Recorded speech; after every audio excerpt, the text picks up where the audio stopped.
Hey guys, Zero here. I got another unboxing Warhammer Wednesday. This is the Warhammer 40k Chaos Space Marines Dark Apostle. I bit the bullet, went and picked this guy up. He comes with the two figures. Sorry about the lighting there. I'll get that straightened out. Comes with the two figures. You know, we'll get this over to the table and pop it open. Take a look at the miniature. Figured I'd add one. I have an Apostle in my Crimson Slaughter Force, but he's the old one, fine cast, and the halo that he has is already snapped off, and it's so thin it's like damn near impossible to repair. So I'm gonna add this guy to the collection.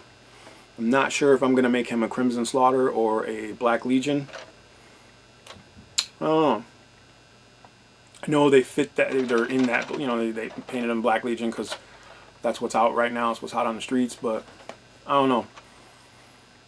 Not sure which army would need it more. Because right now the Black Legion that I have, the bit of stuff that I'm going to make Black Legion, is small. So, we'll see. Let's get it over to the table and take a quick look.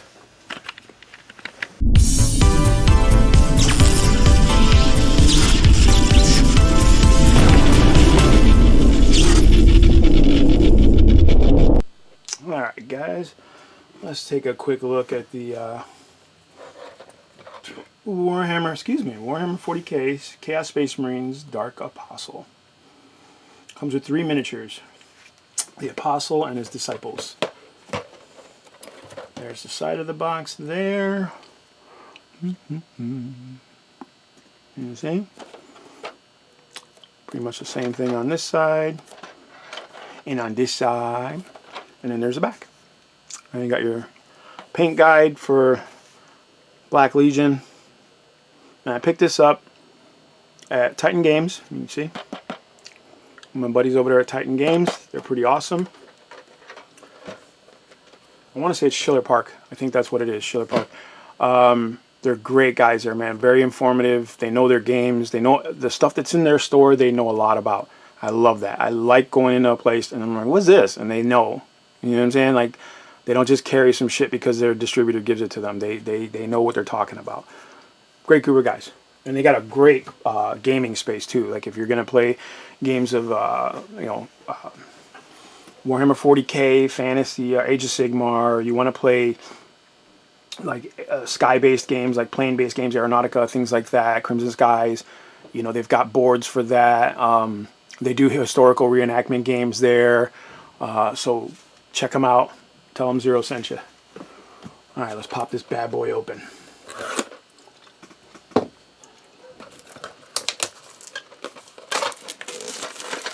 Let me shout out to my new mat there. Pretty badass.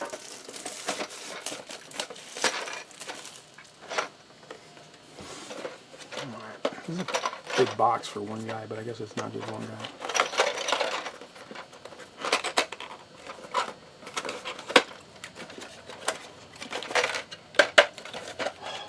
That's such a waste.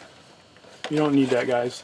Games Workshop, you do not need this stupid plastic insert. That's a waste of space. We have our instructions. I'll zoom in for you guys. That's out.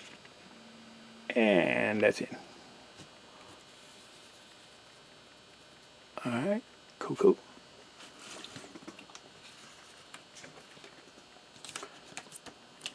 Typical GW fashion. You've got your different colors to represent different things. This is where the part's going to go. That yellow is where the part's going to be glued. That's what it looks like when you get it on your base, stuff like that. Pretty cool. Very simple, straightforward. These guys aren't too bad. And there you have your stats in multiple languages, which is cool. You know, I don't think there's very many other game companies that do this, by the way. You know, I'm not just tooting GW's horn. They're pretty smart with their marketing. And there you have your color palette. And that, I don't know what that's for. I guess it's Black Legion. Looks like Black Legion. Alright, let's get these sprues out.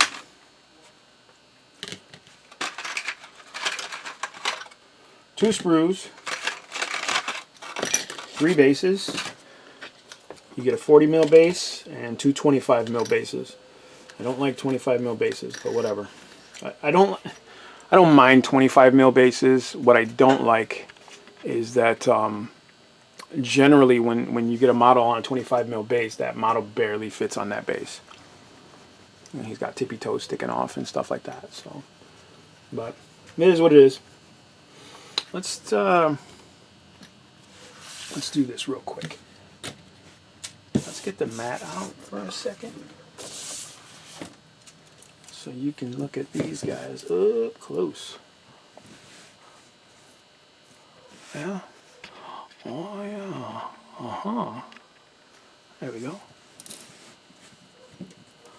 Let's do one at a time. It's not bad. And again, like most of the new Chaos things, it is extremely detailed. Almost intimidated to paint something like this, you know what I'm saying? Just because there's so much detail on it. I'm afraid I don't have the skills to do that.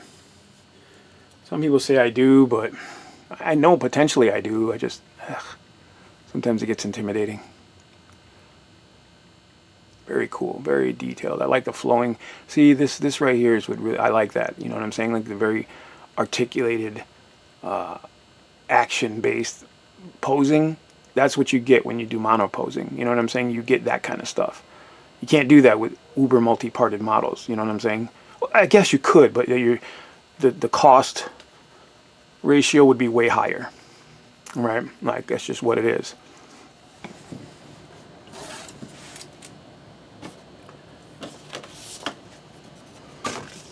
I'm gonna try and get one of these made with 40K stuff on it, or something with miniatures on it and shit, so that I can have one for each of my hobbies, and that would be a lot of them.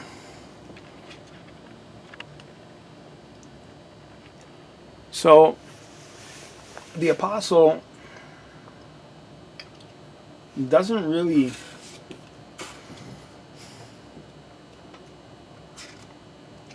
add a lot as far as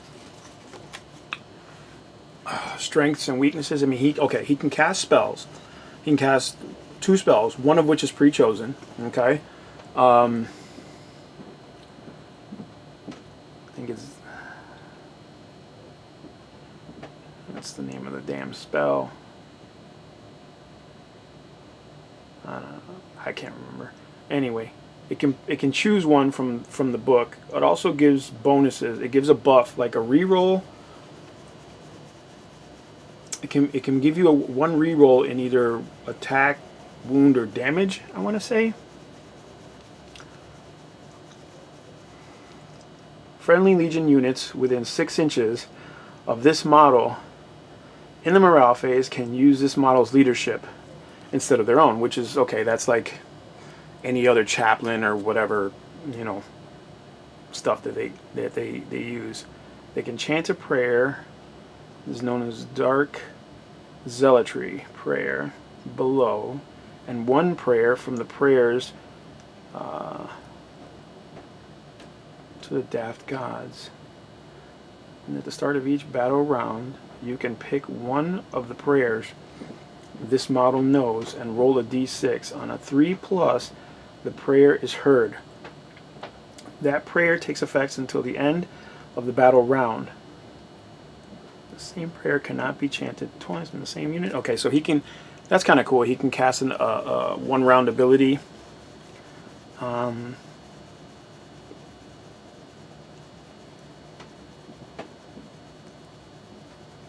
it says you can reroll hit rolls to hit rolls made by friendly units in the fight phase. That's not too... So rerolling hit rolls in the fight phase and adding a special ability, one of those kinds of abilities throughout the rest of the turn, is not that great of a thing. I mean, he's only 5 points, and he comes with the Disciples. No, sorry, the Disciples are 1 point each. But the Disciples actually grant you the ability to +1 to your prayer roll. So on a 3+, if you roll a 3+ on d6, your prayer is heard. So that means on a 2+ with these disciples, it'll be heard. So that's not bad. That's kind of bonusy, you know. It's not too bad. Now, normally, I know I normally don't go into rules and stuff on this channel. I don't do that because, you know, there's always someone that's going to get on there and be like, that's actually not correct. What's correct is actually this. This is a rule verbatim. Or there could be an addendum to the chapter approved and I don't know about it yet. But I'm just going off of what's right here and what's in the 2.0 Chaos book. Because I was like, do I need this guy in my army? What's he really for? And here's the thing. I'm going to rant a little bit. Models like this, the Death Guard have models like this. Like one guy, he's a special character. He's an elite character. You know, not special. I'm sorry. He's an elite choice. And he has one roll.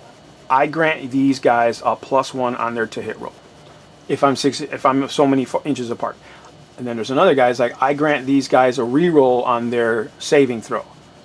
You know, if I'm this far apart. You know what I mean? And that's it. Like, and you're paying, like, same 5-6 points for each of those guys. In the grand scheme of the game, right? Like, you're playing 1,000 points or more. It is imperative that you remember those numbers because, you know, you're going to be moving so much stuff that you're not going to be thinking about, did that guy, you know what I'm saying? Like, you're going to be doing shit, you're going to be making rolls, you're going to be making saves, you're going to be doing all this stuff. Is it really imperative to have 10 guys out there all adding a buff to something? Are you going to remember those buffs?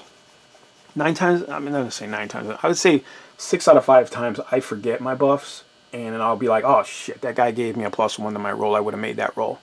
But if by the time I remember it, it's so late, it's like, well, we can't no givesies backsies because we're already in the middle of my opponent's next turn, and I have to suck it up. And I do. I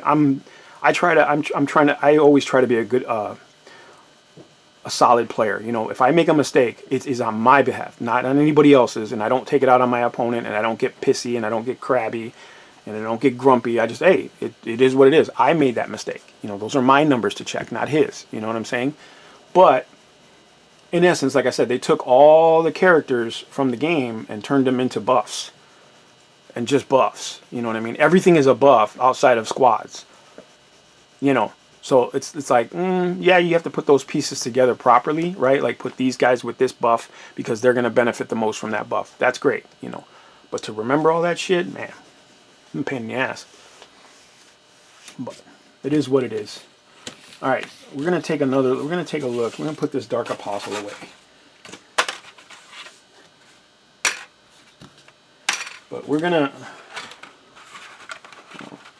I'll probably do that I'll do that in another video. Never mind. This is so stupid. Well, I guess that's why you needed a big box, John. Fucking models don't fit in a regular box. Because they're goofy. Makes sense now. Okay, I take it back. Take it back. It's not a waste of space. You needed it because you got a big ass goofy sprue with a big bellowy cape. But there you go. That is the Warhammer 40k Chaos Space Marine Dark Apostle model with disciples.